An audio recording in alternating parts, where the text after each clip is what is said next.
یہ بتائیے کہ صاحب یہ جو فیلڈ مارشل کا جو عہدہ تھا وہ تاحیات کر دیا گیا، اس کے بعد جو آرمی چیف کے پاس عہدہ تھا اس کو بھی اب چیف آف جو ڈیفنس ہے فورسز وہ بھی ایک عہدہ نیا ایک تخلیق کیا گیا ہے، اور جوائنٹ چیف آف اسٹاف کا جو عہدہ ہے وہ بھی اب ختم کر دیا جائے گا 27 نومبر کے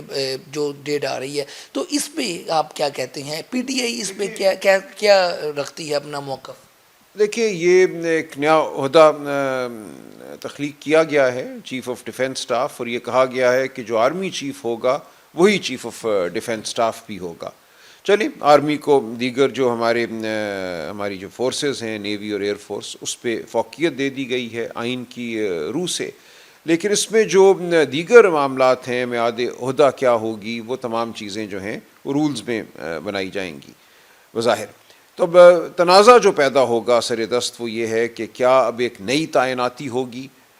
چیف آف ڈیفنس سٹاف کی، جنہوں نے چیف آف ڈیفنس سٹاف کے ساتھ ساتھ آرمی چیف بھی ہونا ہے، اور اس نئی تعیناتی کی میعاد کیا ہوگی؟ یہ ایک بڑا معاملہ ہے جو ہمارے سامنے آئے گا۔ کیا نئے سرے سے ایک 5 سال کی ٹرم یا 3 سال کی ٹرم، جو بھی میعاد رکھی جائے گی وہ آج سے شروع ہوگی، اس دن سے جب یہ ترمیم پاس ہوتی ہے؟ تو یہ ایک عمل ہے، لیکن سب سے تشویشناک بات میری نظر میں سپریم کورٹ کو منہدم کرنا ہے، جو ایک فیڈرل کانسٹیٹیوشنل کورٹ بالکل نام اپنی مرضی کے جیب سے نکال کے جو بنایا جائے گا۔ یہ پہلے جو جج صاحبان ہوں گے اور پہلے جو اس کے چیف جسٹس ہوں گے وہ بالکل وزیر اعظم اپنی صوابدید میں ان کو مقرر کریں گے۔ تو اس سے اگلے کئی سالوں کے لیے اس فیڈرل کانسٹیٹیوشنل کورٹ کی جو حیت ہے اور جو اس کا رویہ ہے اس کا ایک طرح سے تعین ہو جائے گا کہ یہ ایک بے باک عدالت ہے یا یہ اس فارم 47 حکومت کی منظور نظر عدالت ہے۔ یہ تمام طاقت جو ہے وزیر اعظم کے ہاتھ میں دے دی گئی ہے۔ ویسے یہ بتائیے گا، یہ تمام جو ترمیم لے کے آئے ہے حکومت، اس کے ساتھ پیپلز پارٹی جو ہے، بلاول بھٹو نے ٹویٹ کیا، اس کے بعد ہم نے دیکھا کہ پیپلز پارٹی نے مان بھی لیا انہوں نے۔ اب اس پہ آپ کیا کہتے ہیں؟ پیپلز پارٹی کا جو اس پہ رویہ تھا اس ترمیم پہ، اس کو پی ٹی آئی کیسے دیکھتی ہے؟ اور پی ٹی آئی نے تو مسترد کر دیا، اب آپ اس کے خلاف کیا کر سکتے ہیں؟ دیکھیے، ہم آواز اٹھائیں گے، ہم پارلیمان کے اندر، پارلیمان سے باہر آواز اٹھائیں گے۔ یہ ایک قوم کا اب فریضہ ہے کہ قوم باہر نکلے، یہ پی ٹی آئی کا معاملہ تو نہیں ہے۔ دیکھیے، جو سپریم کورٹ کو منہدم کیا جا رہا ہے وہ کوئی صرف پی ٹی آئی کے لیے نہیں منہدم کیا جا رہا، ہر پاکستانی کے لیے عدالت کو مغلوب کیا جا رہا ہے۔ یہ پاکستانیوں کی آزادی پر حملہ ہے، یہ رول آف لاء پہ حملہ ہے پاکستان میں۔ تو یہ کہنا کہ پی ٹی آئی کا صرف فریضہ ہے، بالکل ہم اپنا فرض ادا کریں گے، ہم بالکل باہر نکلیں گے، ہم ہر سطح پہ آواز بلند کریں گے، لیکن یہ پورے پاکستان کا مسئلہ ہے، ہر پاکستانی کا مسئلہ ہے، یہ سیاسی مسئلہ نہیں ہے۔ پی ٹی آئی اپنا کردار ادا کرے گی، پیپلز پارٹی کا جو کردار رہا ہے 26ویں آئینی ترمیم کے وقت، اور اب ہم دیکھیں گے 27ویں ترمیم کے وقت وہ کیا رول ادا کرتے ہیں، لیکن ان کا کوئی کردار اس تمام عمل میں جو دستور میں ترمیم کا عمل ہے 26ویں آئینی ترمیم کے حوالے سے اور اب 27ویں ترمیم، کوئی بہت قابل ستائش نہیں رہا۔ انہوں نے اس آئین کو ایک طرح سے مغلوب کیا ہے جو 1973 میں پیپلز پارٹی یا ذوالفقار علی بھٹو صاحب کی زیر نگرانی وجود میں آیا تھا۔ اس آئین کی روح پر حملہ ہوا ہے، اور یہ حملہ جو اس ترمیم کے ذریعے اب کیا جا رہا ہے یا پہلے بھی جو آئینی بینچ بنا دیا گیا تھا، اس آئینی بینچ نے کیا آپ کو دیا؟ اس نے یہ کہا کہ سویلینز کی ٹرائل ملٹری کورٹ میں ہو سکتی ہے۔ اس نے جو عوام کے منتخب نمائندے تھے ان کی نمائندگی کو تسلیم نہیں کیا، جو مخصوص نشستیں تھیں خواتین اور اقلیتوں کی وہ چھین لی گئیں۔ تو یہ تمام عمل تو جاری تھا۔ اب اس نئی عدالت کے ذریعے میں سمجھتا ہوں اس میں مزید ایک طرح سے آپ کہہ لیجئے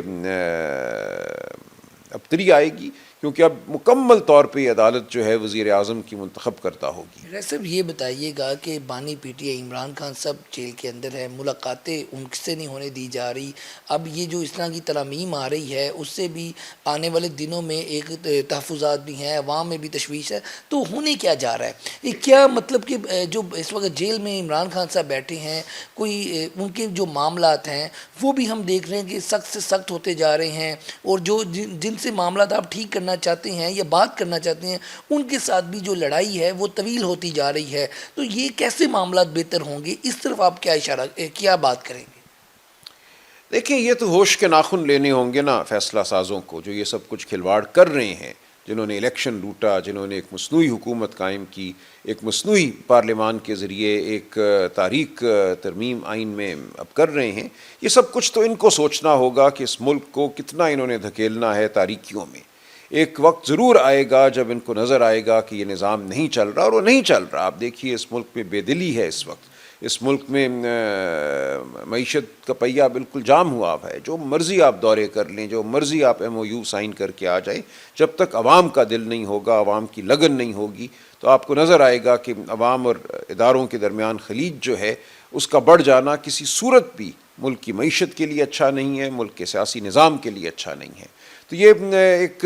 ایسا دور ہے جو ایک فریب پر مبنی ہے، تو اس کو ختم ہونا ہے بہرحال۔ یہ لاسٹ پہ یہ بتائیے گا کہ اب آپ پی ٹی آئی یہ نومبر کا مہینہ ہے، اشاراتاً کے پی کے کئی بار کہہ چکے ہم نکلیں گے احتجاج کی طرف، آپ لوگ خان صاحب سے ملاقات جب تک نہیں ہو رہی، کیا پلان ہے آپ لوگوں کا؟ خان صاحب نے واضح ہدایت دے دی ہے، جو بھی لائے عمل ہوگا وہ محمود خان اچکزئی صاحب، علامہ ناصر صاحب تحریک تحفظ آئین کے پلیٹ فارم سے طے کریں گے، تو ہم بالکل چلیں گے، جو ایک ممکنہ لائے عمل ہے اس پہ عمل کریں گے۔ آپ نے دیکھا اس وقت ملک میں جو بربریت اور سفاکیت کا عالم ہے وہ آپ کے سامنے ہے، سینکڑوں لوگوں کو قتل کر دیا جاتا ہے اور کوئی پوچھنے والا نہیں ہے۔ پنجاب میں پچھلے 6 ماہ میں 600 سے زائد لوگ جو ہیں پولیس مقابلوں میں مارے گئے ہیں، جو مریدکے میں ہوا وہ آپ کے سامنے ہے، تو یہ سب چیزیں ہمارے سامنے ہیں۔ جو اب تحریک تحفظ آئین پاکستان کا پلیٹ فارم ہے، محمود اچکزئی اور اسد کیسر اور راجہ ناصر، اب یہ لوگ ان کے پاس ہی جو مذاکرات کا کہہ لیں کہ ہے، مذاکرات بھی انہی سے لوگ جنہوں نے کرنے ہیں وہ کرے، اور یہی مذاکرات بات آگے کریں گے۔ ایسا ہی ہے، خان صاحب نے انہی کو یہ فریضہ سونپا ہے، اور جو ہماری حکمت عملی ہے وہ بھی انہی کے ذریعے طے ہوگی۔ بہت شکریہ جی، آپ گفتگو سن رہے تھے سلمان اکرم راجہ صاحب کی، جو اس وقت 27ویں ترمیم آئی ہے اس کے اوپر بڑا کہہ لیں کہ ٹیکنیکلی بتا رہے تھے، اور پی ٹی آئی کے حوالے سے جو خان صاحب نے